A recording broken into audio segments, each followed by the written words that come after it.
Hello everyone, this is Dan Vuksanovich at whyisuckatguitar.com, and today's lesson is called I Suck at Guitar Because I'm Too Easily Frustrated. Frustration in small doses can actually be a positive force that drives us to achieve. But many of us experience it in large doses, and then it can have a negative impact. We stop thinking clearly, we lose patience and try to force things, and ultimately, if it's too bad, we may actually just give up. I used to be an incredibly impatient person who was easily frustrated.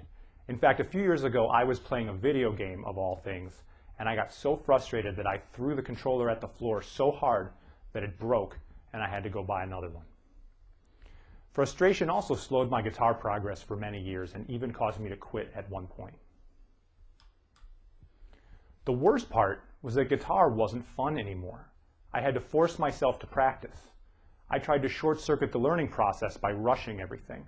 Performing was absolute hell, and all of this produced a vicious cycle of frustration, leading to subpar performances, which led to more frustration. The good news is that we have a choice. We can choose not to be frustrated by doing a few simple things. We can have a rational approach to learning. We can set reasonable goals for ourselves. We can stay aware of our frustration level, and we can enjoy the learning process. Let's look at these one at a time. A rational approach to learning is really what this site is all about. We've already covered this in the other two prerequisites that hopefully you've already watched.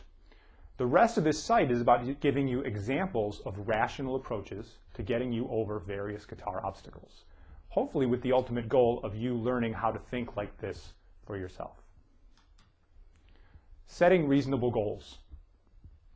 The most important thing here is to understand the difference between short and long-term goals, because often they get confused.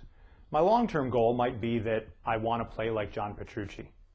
But my short-term goals might be that I want to memorize all the notes on the fretboard, that I want to write a harmonic minor chord progression, or maybe something even as micro as I want to understand the rhythm of a difficult passage. Long-term goals are something that it might take years or decades even to achieve. Short-term goals are things that I can achieve in months, weeks, days, or maybe even a couple of hours. Awareness. Awareness is your own personal monitoring system. If you're aware of your own level of frustration, this can help you determine whether or not you're on the right track. When I'm getting overly frustrated, it's usually an indication that some part of my approach is a little bit off. Is my definition of the problem wrong? Am I making a false assumption? Enjoying the process. At this point, I'd like to relate a story from my childhood. When I was about 8 or 9, my parents bought me this big Lego set. I loved putting Legos together, but this was the biggest set I ever had. It was a car that was about this big, and there were lots of parts of it that worked. There were gears all over the place. When you rolled it, the pistons would go up and down, and you could turn the steering wheel, and the front wheels would actually turn back and forth.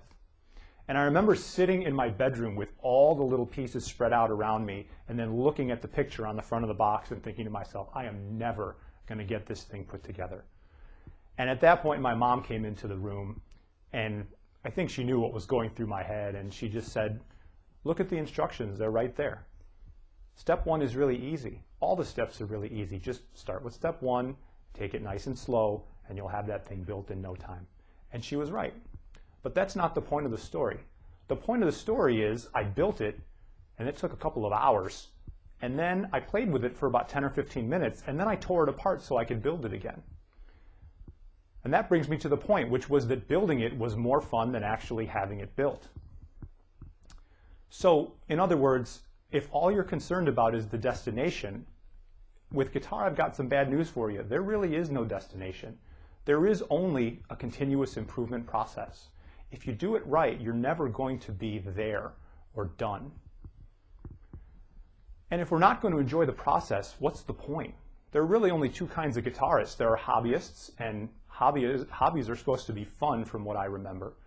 And for professionals, if you're going to be miserable, there are far more lucrative ways to be miserable than to be a professional musician. So I have 3 pieces of homework for you. The first is to reevaluate your goals. Separate them into long-term and short-term goals. If you have too many long-term goals and not enough short-term goals, Are your goals reasonable?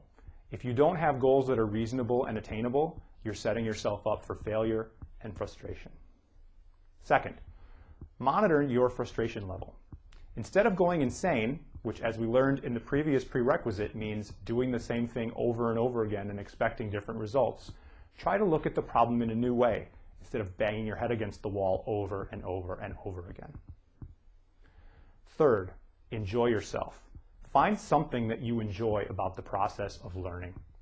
For me, the most important thing was the revelation, really, that there is no destination. That took all the pressure off me, and then I just started enjoying what I was doing on a daily basis with the guitar. So in conclusion, I'll leave you with this.